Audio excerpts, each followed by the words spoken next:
Today I want to discuss the murder of the teacher Rachel King. She was a teacher in Philadelphia who was murdered, and today two people were arrested. Um, it's a sad day, to find out that it was two people, and it was someone that was affiliated with Rachel in regards to someone that she was dealing with or had dealt with, allegedly. And I'm speaking on it from the perspective of little buddies because the trauma and the trauma that her son has to deal with, who he was in the car. He was actually in the car in the back seat when his mother was murdered. So just imagine that, as a young boy who's going to transition one day and to be a young man, and the trauma he has to remember of losing his mom right in front of him. Sometimes when people commit these acts of violence, they don't think, I don't know, they think about the family members that are affected, the people that are affected by their crimes. And this is alleged, Julie Jean, she was arrested, and Zaki Al Hakim was arrested for it. So allegedly, they had something to do with it. From the news, they were saying that a man walked up to her in her vehicle and shot bullets into the driver's side, which she was hit fatally, and her son was right there in the back seat. They were in Dunkin' Donuts. Just imagine, the conversation he's probably having with his mom. As a kid, he's probably playing that back over and over again. The last conversation he had with his mom, she probably was going about her day because she was a school teacher. Probably was headed to school once she dropped him off, and now she's gone. Relationships, that it's not worth it to take someone else's life over someone under no circumstance. You can't come back from that. You can't recover from that. A lot of people are affected. This young man has to grow up now without his mother. And it's a lot of senseless crimes that happen here. And this is a crime of passion, I'm assuming, allegedly, where this kid is going to be affected for the rest of his life over a relationship. His mother's going to never get a chance to see him walk down the aisle, get married, have children himself, graduate school. He was a young man, so he's probably going to be graduating from middle school soon. Elementary, then middle, then high school. So his mom is not going to be able to participate in any of this. So on a daily basis, we look at all the violence that's going on in the city of Philadelphia. And a lot of the kids are faced with a lot of trauma. Single parent households. She was raising him, single parent household, her and him. And I don't know the capacity or the presence of his father. He's probably going to have to step up and be the primary caretaker of his son. I once was a young boy who was raised by my mother. My mom had me at 15 years old. And the trauma that he has to face now, and experience he has to face now throughout life of losing his mother, is probably going to affect him. So we see this crime happening in Philadelphia, this violence happening with the youth, and then, we wonder where it comes from. It has to come from somewhere. Absent parents, where children are raising themselves. Their mom is probably working. She has to work to take care of her children and provide. Dad is either not present whether it be for voluntary reasons or whether it be for incarceration, whether it be for death. He's not present. So she's raising him. She's doing the best that she can. So if she's working and, the young kids, they social media, so they hang out with people, hang out with kids from their school, hang out with kids from their neighborhood. So if these kids in the neighborhood are doing things that are not right, 9 times out of 10, the kids are going to be doing things. This particular child is not going to be doing things that's right. Mom is not there to guide them because she has to work. She has to provide. She has to put a roof over her children's head. This particular mother was a school teacher. So from the look of things, I went on her Facebook page, and from the look of things, I mean, she was present. They took trips together. They did things together. They had a lot of pictures, happy times. Now, this young boy is going to have to go back at times to remember have these memories of his mother. Then when he gets older, Facebook, he'll be able to see the picture. Google, he'll be able to Google his mother and see the story and remember where he was at that time he lost his mom. These are the things that are not thought about. So that could either cause him to go in a downward spiral depending on the support that he gets. He's going to have to experience therapy.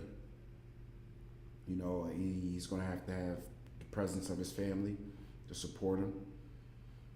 But what if he doesn't? And this is the thing that he sees.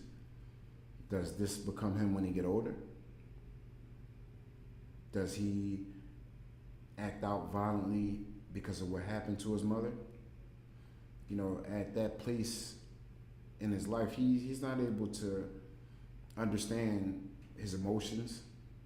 He's probably hurt, confused, each and every day waking up, wanting to see his mom, talk to his mom. That's what he was used to. His mom taking him to school every day, stopping at Dunkin' Donuts probably every morning. That was their regimen. And now he's not. So this last past week, just imagine what this young man has been through. And this is where I say, like, the violence that goes on in the city. It comes from somewhere. It happens for a reason. And with Little Buddies, I want to try my best to provide support, be a role model to the children, and allow them to understand adversity, because we all been through things in life. And I always tell my children, I've been y'all age before.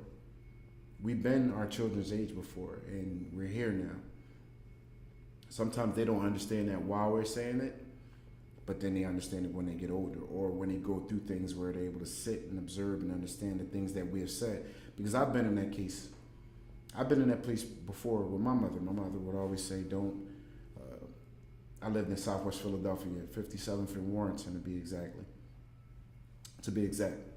And those of Philadelphia, they know that part of the city was a very strong drug dealing block or community, Southwest Philadelphia. So I've seen a lot. I recall one time myself personally standing outside with family members and friends, and we had 8-ball jackets on. And my mom had came in from work, and we were standing out in the corner. She would never want me standing on the corner with my family and friends because of, the violence that occurred. I had my 8-ball jacket on, standing out there. I looked like a drug dealer. I looked like I sold drugs, but I didn't. I had my 8-ball jacket on, my little Champion sweatshirt. I fit the description of a drug dealer. My mom come in, my cousins would tease me.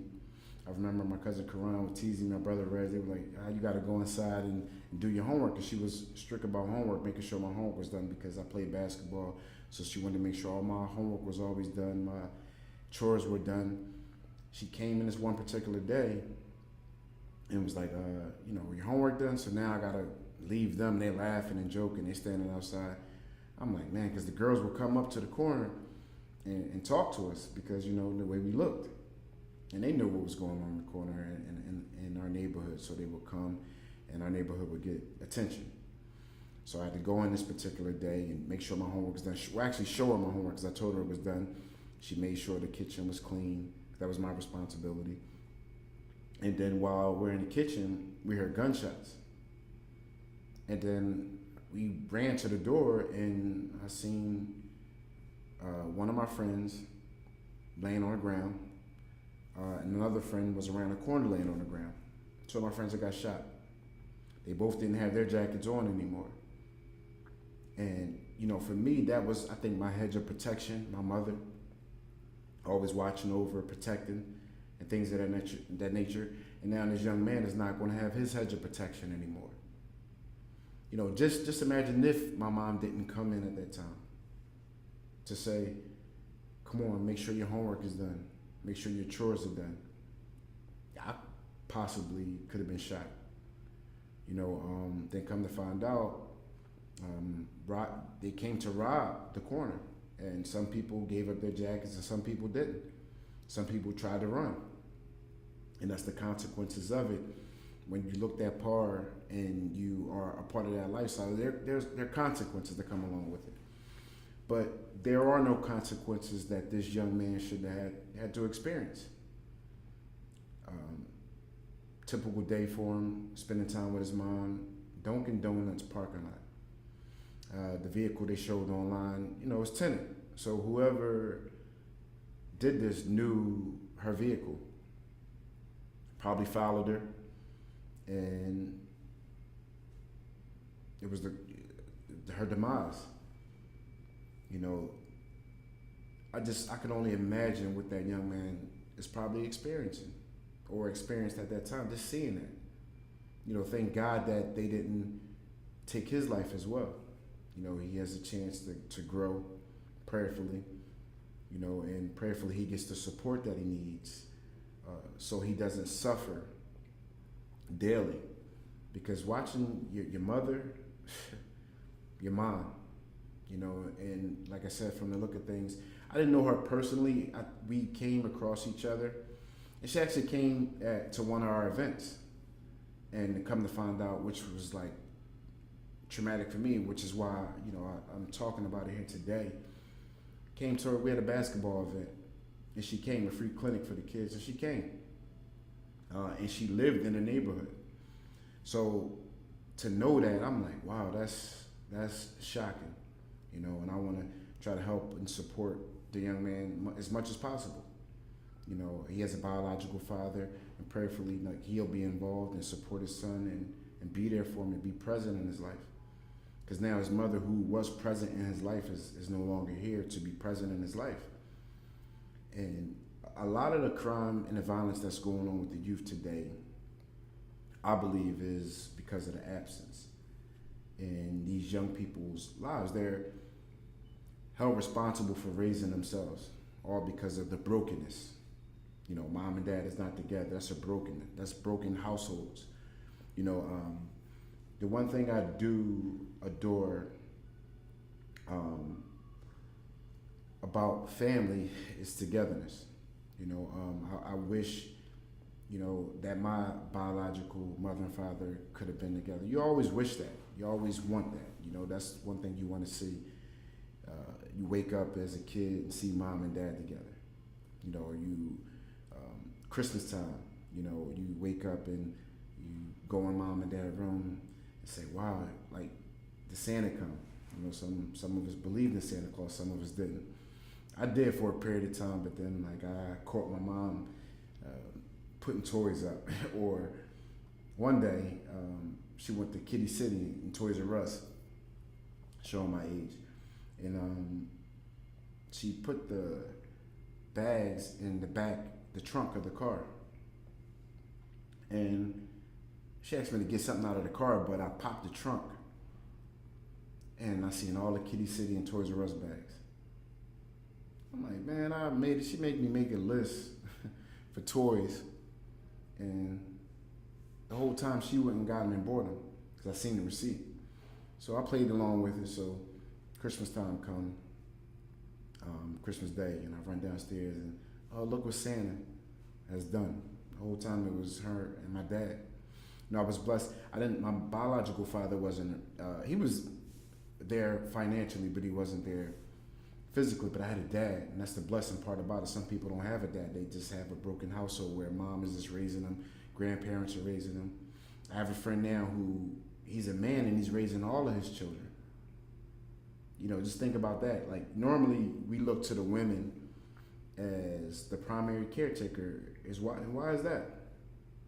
You need a man. You need a young boy needs to understand and see a man grow as he grows. Excuse me, as he grows, and see this is how I'm supposed to conduct myself. This is how I'm supposed to treat women. I'm not supposed to put my hands on women. I'm not supposed to disrespect women. I'm not supposed to in any way violate a woman. And here this young man seeing his mom violated. I wonder, did he see the man's face, allegedly, who committed this murder? And is that going to trigger him to become one of the kids that are in the streets, causing trauma and causing pain to their community? It's important now. And I look back at the community in the neighborhood that I grew up in, Southwest Philadelphia, and it's changing. With the gentrification, it's changing. You see people jogging. I've never seen nobody jogging in my neighborhood growing up. We didn't even walk our dogs. That's the crazy part. Nobody walked the dogs. You had your dog in the backyard or in the house. Nobody walked the dogs. Now you see people jogging. You see people walking the dogs. I'm like, wow, the neighborhood has really changed, and it's for the better. But then the people that have grown up there can't afford it because, the taxes are changed because of the property values. If you do any type of construction, you get a tax abatement, which, I have recommended to some of my family members in the neighborhood because while they're gentrifying these neighborhoods and changing these neighborhoods, and the people that are buying are getting the tax abatement. So go ahead and gentrify your own home. That's my suggestion. I want to do a thing whereas I can say to some kids that are in the community that I grew up in, I want to show you how to be successful. And I'm no expert in success at all, but I'm definitely an expert in experience. And to whom much is given, much is required. If I have experienced certain things, it's my duty to say something to a young man. That's what's missing, I think, in these neighborhoods now. That old head, that would say something, step up and say something. And you respected him. There was no backlash, there was no disrespect, there was no, oh, come on, old head, mind your business. It's none of that. It was none of that back in the day. You feared the men in your neighborhood.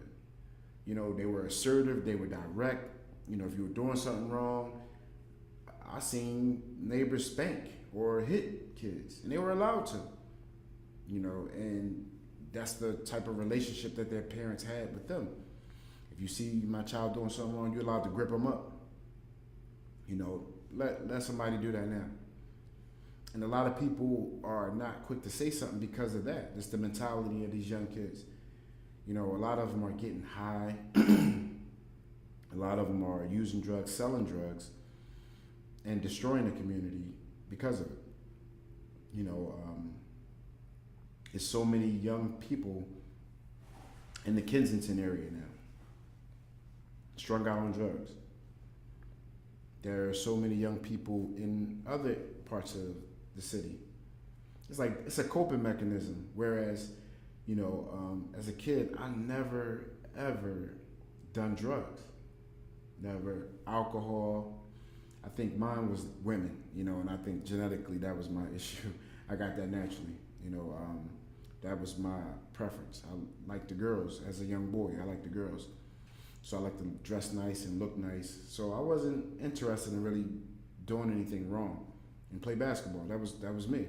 I had a recreation. I had a recreation center in my neighborhood, Myers Recreation Center, where we were able to go play basketball and do something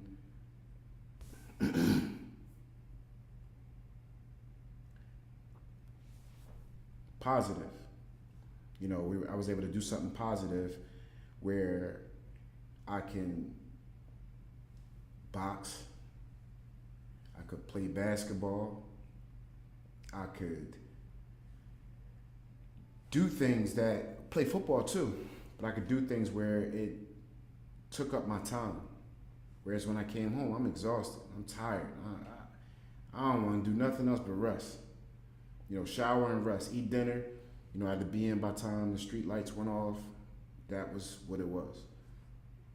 Now you see kids where they have these chat rooms or these secret. They have the youth. They have a secret society. They're finding out a way to communicate with one another so they can meet up and cause hurt and pain to their community. I was watching the news the other day. The kids were down at City Hall. They were down at City Hall, and then they were being pepper sprayed by the police. They were being assaulted by the police, all because of their presence and their unity. But just imagine if those kids they came together to do something positive. How powerful they could be. They could change. They could be a part of the change. They could change their neighborhood. Teach them how to gentrify their neighborhood. Keep the neighborhood clean. Respectfully. You see kids now. I seen a kid the other day. He was eating something, just threw the trash on the ground. And I wanted to say, young man, do you do that at home? But realistically, he may, or he might not even have a home to go to. And that's the sad part in regards to what's going on now. Then I went to an environment. This was like a few months ago. I stopped and got something to eat, and I seen a bunch of women that were my age who I knew that had children in this place, this bar. I went there for the wings, but they were in this bar, and they were dancing and doing all the little dances, the new dances that's on TikTok and everything, and a little bit tipsy, trying to find love or trying to be found by a man or a woman, or whatever their preference is. And I'm like, wow, just imagine what Keisha, son Lil Ray Ray is doing right now. And I believe a lot of the parents that see their children committing these crimes, I wonder how they feel. Like, wow, do they say something? Do they go in the room and grab Lil Ray Ray by his ear, like, yo, I can't believe you out here doing this? And that's you. Put the TV on pause, and grab him by his ear. Like, that's you. Like, why are you out here doing this? But the kids probably don't respect mom. Mom is a single parent. Men, we need to be present. We need to be present.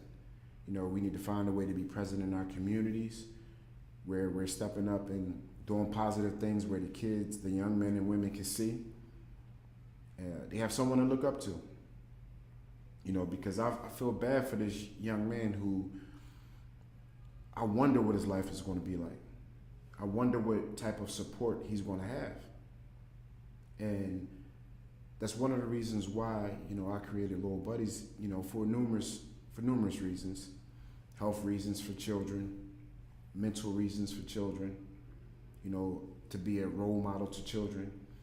And only say role model is because of experience. If I haven't been through nothing, I wouldn't know how to guide. If I didn't learn anything, I wouldn't know how to lead. And I believe I'm a leader for my generation. I believe I'm a role model for the youth. I believe I can guide young men and young women into a place of being successful. Because it's tough, and the incarcerated men, it's a bunch of broken hearts in jail. They committed crimes and they're incarcerated. They're away from their children. They're away from their loved ones. They're away from their families. And it's like their children are left out here. And incarceration is not about rehabilitation. That's why I'm part of the prison reform program as well, to try to fight for the people that have done things and understand that they're human and they deserve a second chance. Or third. Because sometimes it might not take a second chance for them to understand this might not be the thing for you. Sometimes for some people, it's a thing of how to figure out how to do it better to not get caught the next time. But then it's also a place where men be like, wow, I'm worried for my children. You know, my son is out there by himself, and I don't have the support or friends that can guide him, that I feel comfortable that can guide him to a safe place. He's probably going to copy what I did and think he can do it better and end up here or dead. One of the funeral homes, one of the cemeteries stopped taking bodies this past summer, last year. They were overcrowded. Just imagine that. Just imagine that. Where the grave sites are, and I walked the dogs, and I seen so many fresh graves that were dug up, and I can only imagine how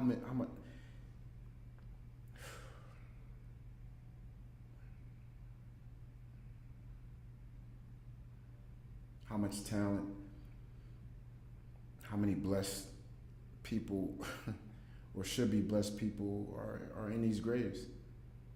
Next president, next doctor, next surgeon is in this grave. I was talking to this young man, and he said their motto, this youth, is to live fast and die young.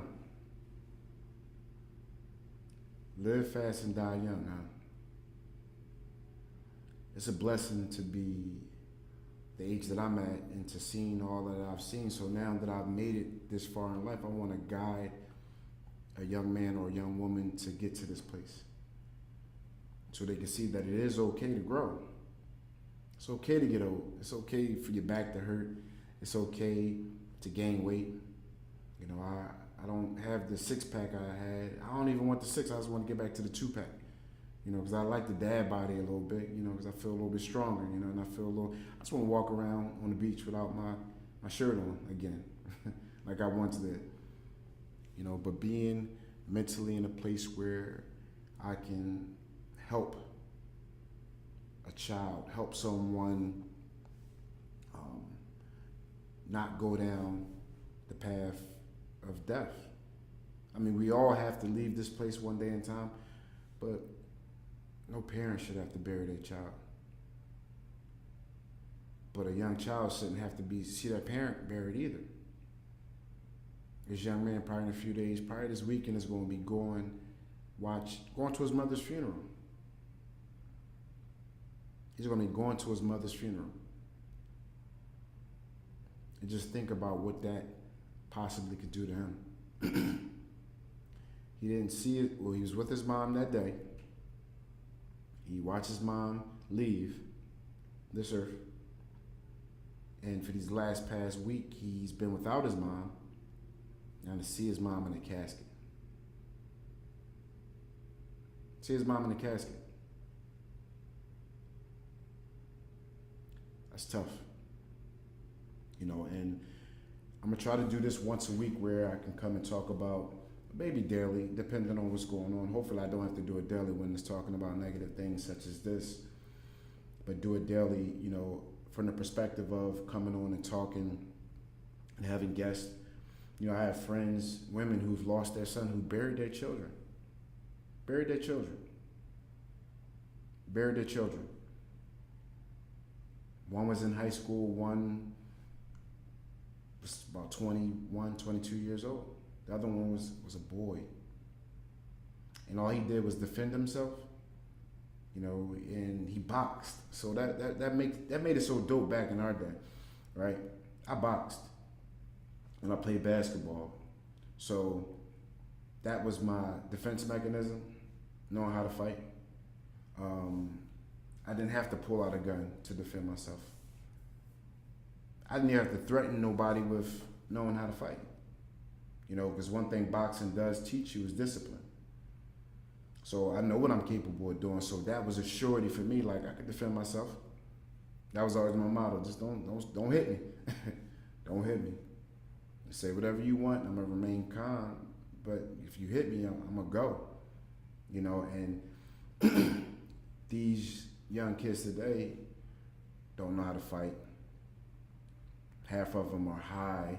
They don't eat well, so they're thin. They're malnutrition. They don't take care of themselves. So it's like, no, they ain't fighting nobody because they don't even have the ability to be able to protect themselves physically. So they grab a weapon or create a weapon. Because this whole ghost gun thing now, like whereas, the internet, you can buy things or buy pieces to manufacture a weapon. That's terrible. That's terrible. That's so terrible. I don't, still to this day, and you'll learn more about me as time goes on, but I still never touched a gun. Still to this day, I've never touched a gun. Never touched a gun. Like these were my guns. This was what I took. This was my gun, and I knew how to use it well. I was taught to fight if I was in a place of protecting myself. I didn't pick fights. I didn't go around picking fights, but I knew how to protect myself. And this younger generation are not interested in protecting themselves. They're interested in taking lives. That's not okay. We're not God. They're definitely not God. They don't have the conscience to. They don't have the right to take a life.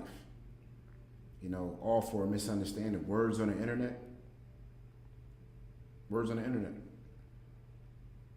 That words on the internet can cause them to look for someone and take their life. Someone's mourning. Someone's probably going to retaliate.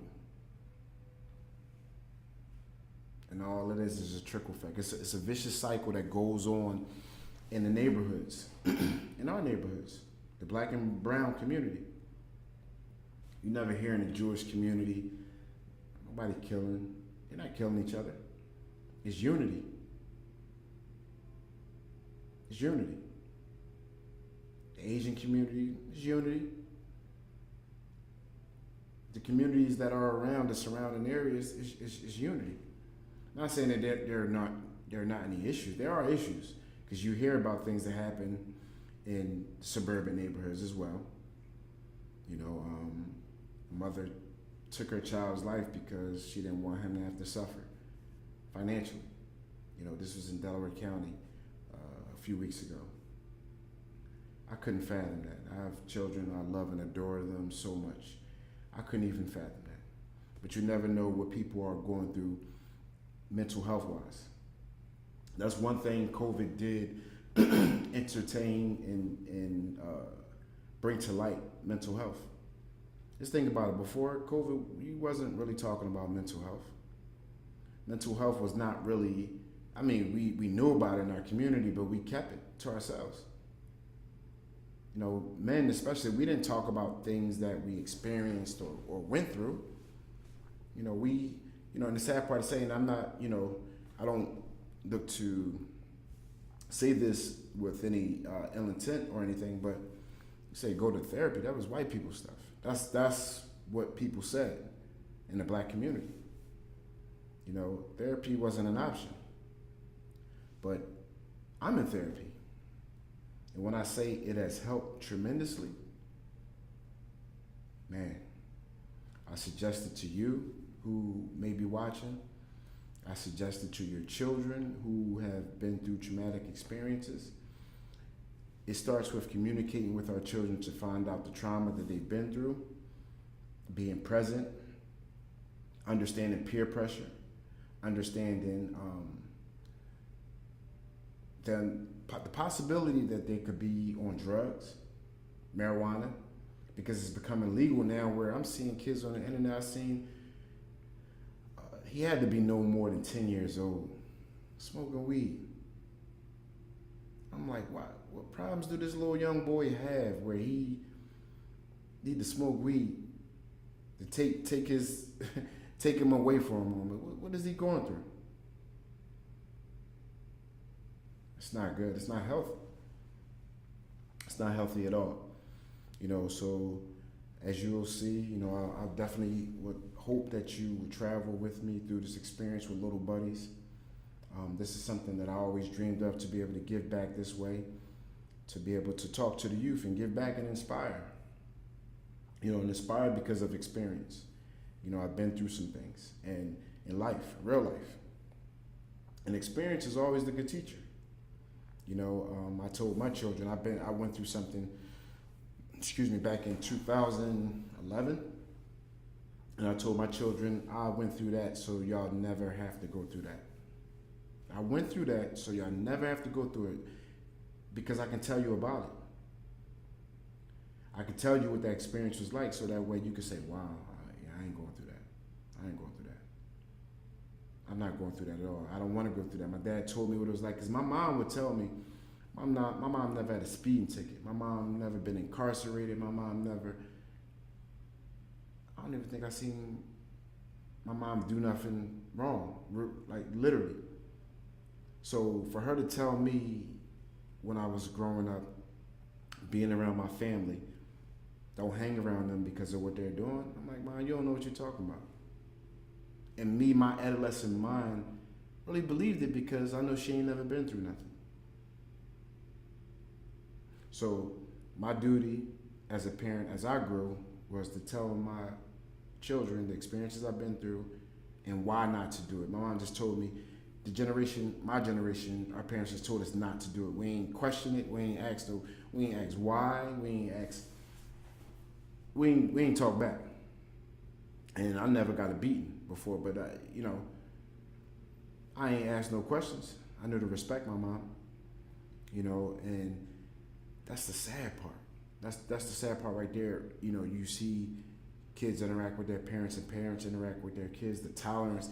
It was so crazy because, my sister, I don't want to tell her story. She's probably like, why are you going to talk about my story? She didn't believe her daughter was bad.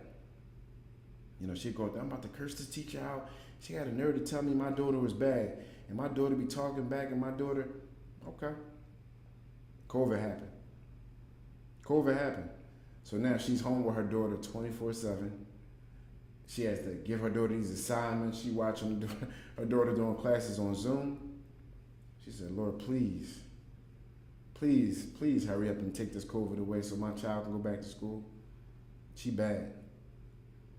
But, even though COVID took a lot of lives, but it also brought a lot of people closer, it ended a lot of relationships and it ended a lot of lives. So the traumatic experience that, a lot of people, whatever loss that we had to experience, we learned about mental health. We learned that talking to somebody, communicating is important.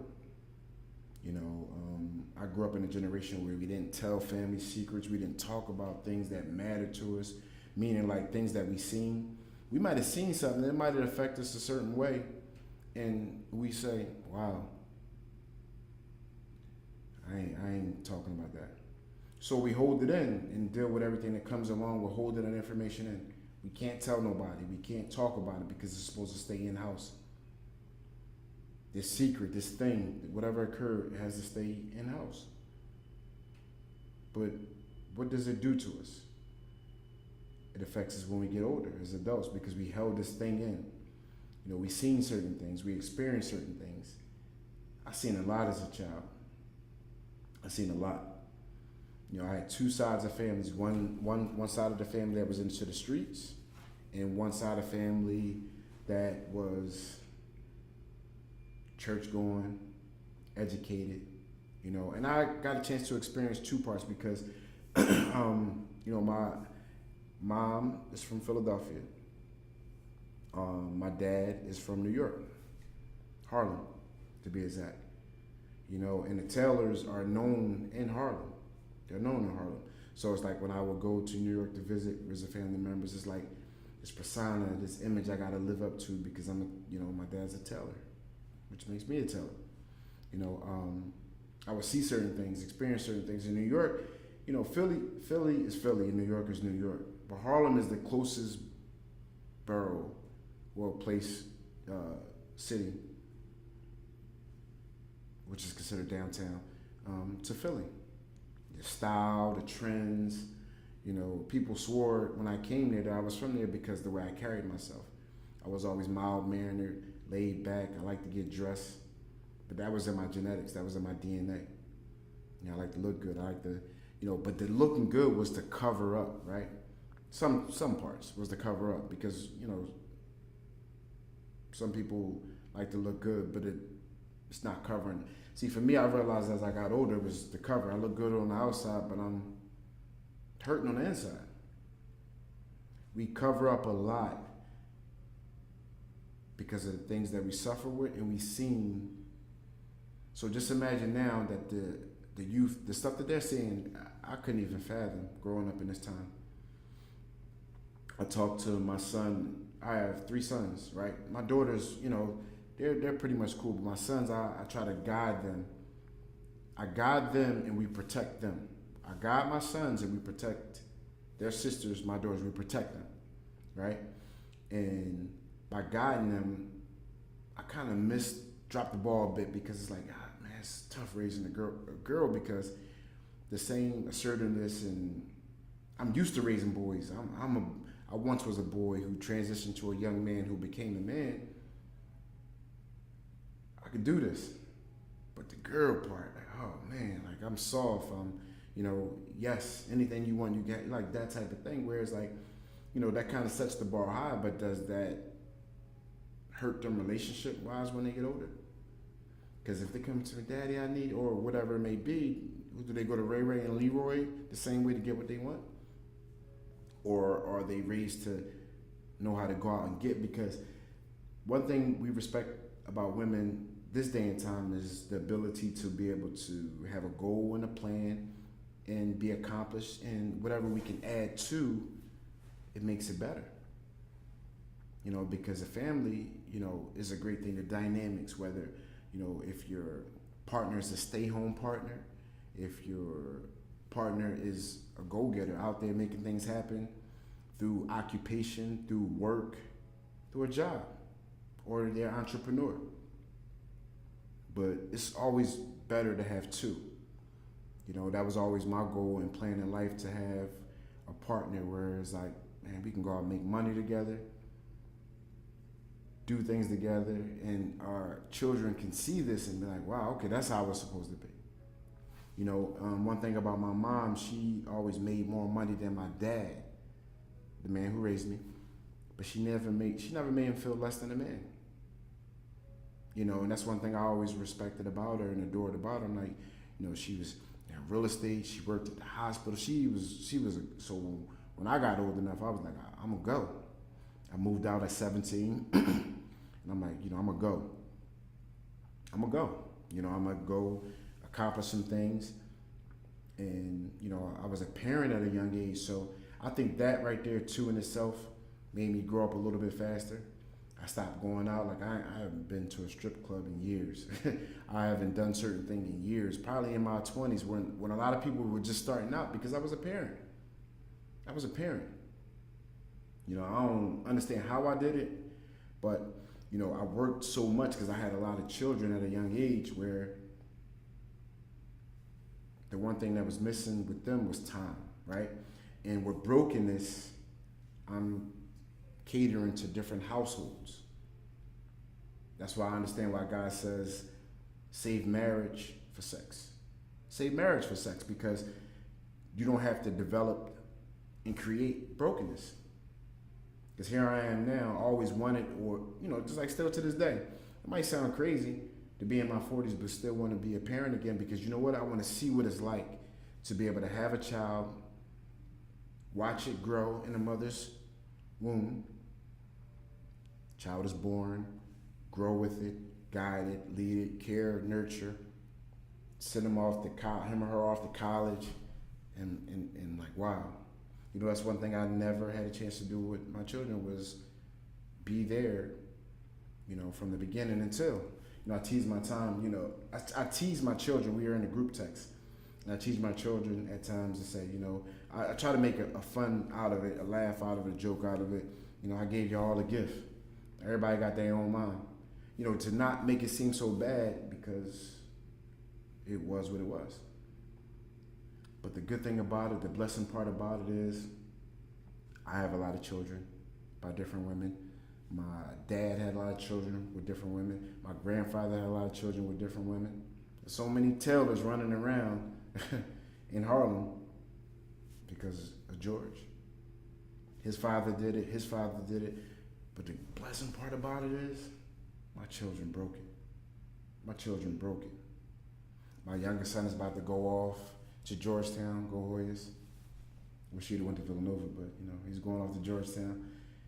And my older sons are doing well. And they don't have children. They don't have children. They don't have children. They broke the generational curse that was in my family. My DNA, my genetics. I thank God for that daily because they experienced brokenness and they're probably like, wow, I don't want to feel the way my dad made me feel. And I was there financially because that's the way I was taught. Got to take care of your responsibility financially. But then my son told me that all I ever wanted was time. I look back now and all the pictures when he was young, the little Coogee sweaters, the gaiters and the ostrich shoes, and I'm like, man, dressing him up to cover his pain of me not being present in the household with him, period.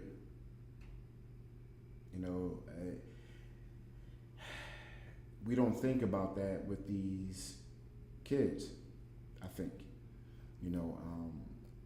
and nobody else wants to take on anybody else's responsibility. Nobody's quick to step up and say, man, I'm gonna be something to this young man that I don't know, possibly don't know, or give words of encouragement. Instead of picking up the phone when little Ray Ray on the sub or the L or the trolley doing something crazy, saying something. And I understand why people don't. Don't get me wrong. I'm not naive to it. It's like you don't know whether little Ray Ray got a gun. You don't know whether he's gonna call somebody to say some old head said something to me, told me don't do this.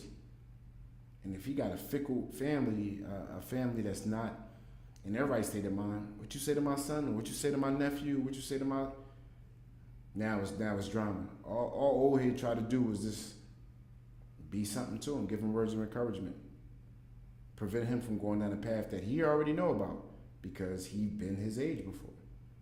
Or he might have experienced himself and didn't have that person to tell him to stop or no, don't do that. Respect women, don't disrespect no woman. You see kids fighting. I seen a video with two kids was fighting and the boy walked up and the friends were taping it. And he let them fight until when the kid that was being picked on started getting out on the kid that was picking on him, and then the other friend tried to jump in, then that's when he stepped in. And then he just told them to look at everybody around when they got phones out. Ain't nobody here for y'all, they just cheering on the nonsense. We live in that society now where people are cheering on nonsense, drama. How many times you put up an accomplishment or a positive post where you'll get likes, right? But let you put up something crazy. Ray Ray ain't come home, or these NIGGAs, or whatever it may be. That's you get the comments, yeah, girl, yeah, sis, yeah, bro, yeah, whatever it may be. That's when people, they want to feed into that. You get some congratulations, when positive things are done. But the support should be in helping these kids. Because believe it or not, they are our future. They are our future. And I want a lot of these kids to see what it's like to reach 40. Better yet, 21. Better yet, 30. Better yet, 40, 45, 50, 60. Grow old. Grow old. See what it's like. But it starts at home. It genuinely starts at home, being present, being there. The reason why I'm having my friends come on to speak in the next few episodes, I'm gonna have my son and his friends come on and talk about becoming Division I athletes and things of that nature, their accomplishments, and talk about the peer pressure and why they didn't go down the roads that they seen some of their friends go down. These are the things that kids need to hear about, these type of stories. Because some of them don't have hope. Some of them never traveled outside of their neighborhood. Some of them, never been in the same presence of other children when something positive was going on. And I want to bring that light to the youth, showing that you can accomplish some great things. My son went to William Penn Charter School in Philadelphia, which is a great school. Now he's going off to Georgetown. And that's a perfect fit for him. That's a perfect fit. Georgetown is a perfect fit for him. Knowing my child, knowing the type of young man he is and who he is to become, that's a perfect fit. That's a perfect fit. He picked a school that was perfect for him. And that's how good God is. He blessed my children to not be able to suffer like I did, to not be able to have the responsibilities that I did at a young age. Because it's tough being a kid. I can only imagine what my mom experienced. My mom got pregnant at 14, had me at 15. She had the support of my grandparents, which helped, but she took the initiative on her own to be responsible. Went on to finish high school, went to college. She got a real estate license. She worked at the hospital, and she also did real estate, did insurance. Like, she always was in that place of making money, own property, taught me about real estate and why it's important to own real estate. And this was back then. But all I wanted to do was, roam the streets. And I thank her for her obedience. I thank her for her discipline. Because I think back now, just think back when you were young, the adults, that when you were young and, you wanted to roam the streets. Man, it's so crazy because I used to like to gamble. I always wanted to have the nice little leather jackets, the herringbone chain, the pager. I gotta have a nice beeper, some, every Pelly, Averex jacket. I had it. I had a gambling problem. Where as a kid, I'm from Southwest, so certain parts of the neighborhood we can go gamble, not have to worry about nothing. I'll come up on a crap game, 200-300 in my pocket, and leave with like 3,000-4,000, literally. Go right down Jewelers Road, buy a herringbone chain, buy something, take a girl out. That was my thing. Go to the strip club. My cousin he did security at the strip club, so I got in the strip club. I'm a kid. I'm getting lap dances by grown women. That was what I seen. That was my experience. I think that molded me also to become who I am. I don't regret nothing I've been through in life. I'm happy because of my experiences. I'm here today as a living testimony to help guide someone young to not go down the path and give them the words of encouragement, give them wisdom. I always think about like, damn, what if I did have my father present? Would that have helped? Or did God allow this to happen so God could be my father? You thought you didn't have a father the whole time. I was your father. I protected you. I done seen some things and been through some things. Because of the things I had, I didn't, somebody robbed me once, and I thought I was me being, a young man and liking girls, and, I remember one incident, my mom, I had a car at a young age, 13, I was driving. And so just imagine a 13-year-old back in the 90s with a vehicle. I'm riding to high school, it made me I was in 9th grade and I had a 12th grade girlfriend. Because most of the people her age were driving or older. If you went to certain high schools in certain neighborhoods, you've seen the men hanging around the schools to get in the younger girls. But I didn't have that problem. So I had a car, I had money, I was always gambling, I was buying girl stuff, at a young age. So I was experienced, and the experiences I've been through made me who I am today. So I don't change it for nothing. Experience, like I say, is always a good teacher, and I'm happy where I'm at in life now. I'm happy I've been through those things because it molded me, and it also made me grow up early and probably not go down a road that I possibly could have went down. because I didn't have the responsibilities I had. You know, I didn't mind working. You know, I didn't mind, providing for my kids financially. But one thing I can honestly say to this day that I do regret is not giving them time. Because time is something, you can lose money. You can lose money. I remember one time I lost a lot of money gambling, but I got it back. The only thing I haven't got back in life that I've lost is time. Time is so important. That's why it's important now to savor the moment, see something, say something, be present, even if you're giving words of encouragement. And it doesn't have to be a way where, the one thing, like some people might feel some type of way about this, but I think Kevin Samuels was good for the community, African American community and culture and families.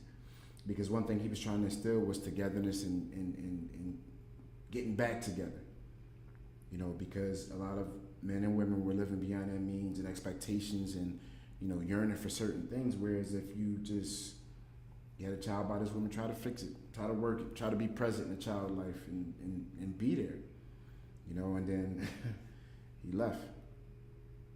Some people were, upset by that. Some people, called them names and mocked them, but I believe he was, the things that he said resonate.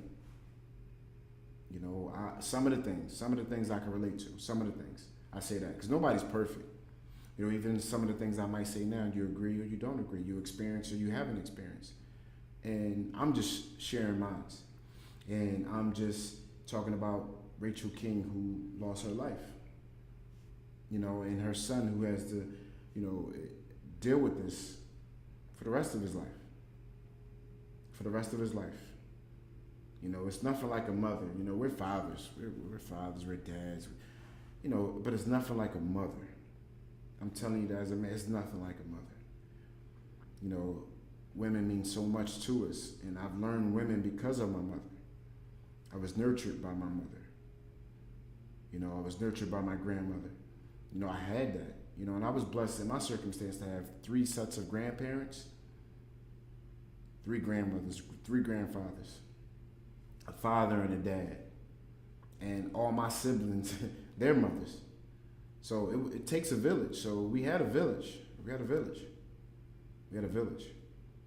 And because of the village, I think I matured and nurtured to become who I am today, because of the village, not because of me. And it took me to this day and time in this place in life where I'm able to want to reach back and help and encourage, through actions, through words, through life. Experience is a great teacher. And I can share some of my experiences, and I will go around and share some of my experiences with the youth, even with grown folks. Because, man, I've been through some things as a grown folk as well. So I can share my experiences so certain mistakes don't have to be made, by people. Like I said, I'm no expert on life at all. I'm flawed. I'm happy to be flawed because now I know my flaws and I have something to grow from. You cannot possibly grow if you don't understand who you are or your flaws. There are no excuses about my flaws. I am who I am. I was who I was, but I know who God called me to be now.